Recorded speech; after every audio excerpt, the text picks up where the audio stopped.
So we begin this morning in the Middle East as the military carries out a second night of airstrikes against Iran. Greg Palcott joins us live from London with the latest on Iran. Greg. Lawrence, Brian, gang. President Trump promised it, and the U.S. military delivered. Another night of airstrikes against Iran. CENTCOM saying some 90 sites were hit, including port cities along the Persian Gulf coast, an airport, and bridges further inland. The second night in a row of U.S. targeting. And that was followed again by Iranian strikes against U.S. military locations in 3 Gulf nations, Kuwait, Bahrain, and Qatar. Missiles and drones used in those attacks. All this disruption of the temporary ceasefire between Iran and the U.S. triggered by Iranian hits on 3 ships traveling through the Strait of Hormuz earlier this week. Iran thinks it still has control there. On his way back from a NATO summit in Turkey, here's what President Trump said on Air Force One. They're sort of crazy, to be honest with you. They're sort of crazy. They're a little bit out of control, but they want to make a deal. Badly. In response, Iran's top negotiator, Mohammad Bagher Ghalibaf, posted, America still hasn't learned that bullying and breaking promises are no longer cost-free. Let me put it plainly, if you strike, you'll get hit. Actual negotiations between the two sides regarding the 14-point memorandum of understanding had been paused for Iran's funeral proceedings for its former supreme leader, Ayatollah Ali Khamenei, killed in the first days of the conflict. The body, which had been carried in processions in next-door Iraq as well as Iran, is set to be buried today in his hometown of Mashhad. Folks, it's not clear whether all of this means the restart of full-scale conflict. Trump did add that anything that happens is going to happen very fast. Indeed, it is. Back to you. Well, thanks so much, Greg. Thanks, Greg. So what is it, 90, and then the day before 70, so over 150 strikes in 2 days. I'd like to know details of it. We don't have the details of it, but the one thing is pretty clear.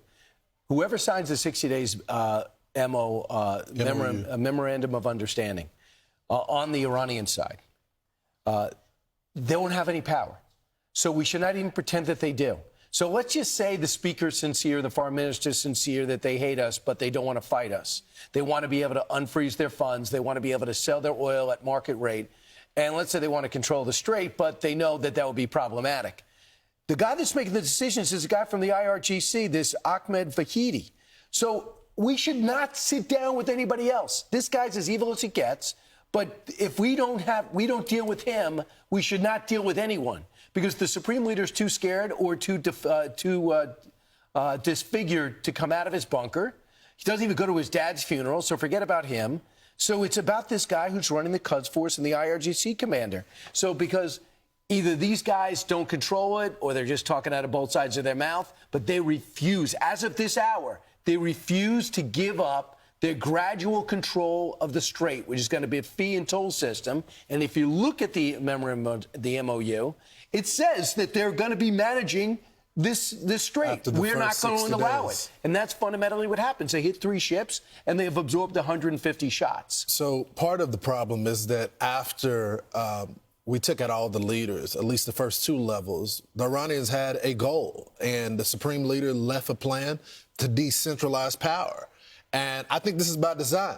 He realized that it would have brought them to the hill, and the IRGC has all the weapons, and they're firing on these shipping containers. And they realize, because of what we've telegraphed through the media, that the gas prices are going to be affected right there. And so they hope to pressure the president to make policy decisions strictly based on the gas price. And I think the president is annoyed with them right now. He realized that they're a bunch of liars. He's always realized that. But I also think there has been credible threats against his life. And it shows, Emily, that the president was quite angered by that yesterday.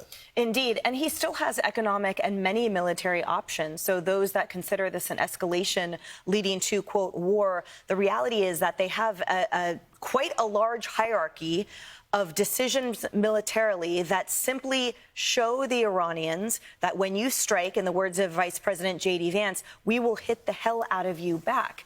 And the triage necessary right now is to maintain the Strait of Hormuz so that it's not subjected to piracy, right? We have to ensure the economic and the sort of navigable benefit of the Strait of Hormuz, because right now, if Iran is in control, that has that global impact. And when we harness the energy possible from it, then we show we, A, don't need them, but also that the rest of the world is aligned with us in ensuring that they don't hijack it. If you don't want to be doing this up until November, you got to hit them hard now in July. You know, everyone's like, oh, it's too close to the midterms. They said that in May. Yeah. So now it's getting, you know, you hit them hard, give them everything. Now it's getting closer, but still, it's still July. But the smaller hits, let's talk about it, probably work to Iran's behalf, because there's reports that they want to make President Trump Jimmy Carter. They hurt Jimmy Carter, stopped him from getting reelected. Ronald Reagan comes in. They wanted Carter out. They want Trump out, but they can't get him out. But you know what they would do? They would take away a lot of his power by flipping the House and Senate, by making gas prices high. That's why July is so important. That's why 150 strikes shows the president's not more concerned about security than he is gas prices, but he should just hit them hard, and the price of oil goes up, but it'll eventually go down when we solve this problem. Subscribe AI World for more such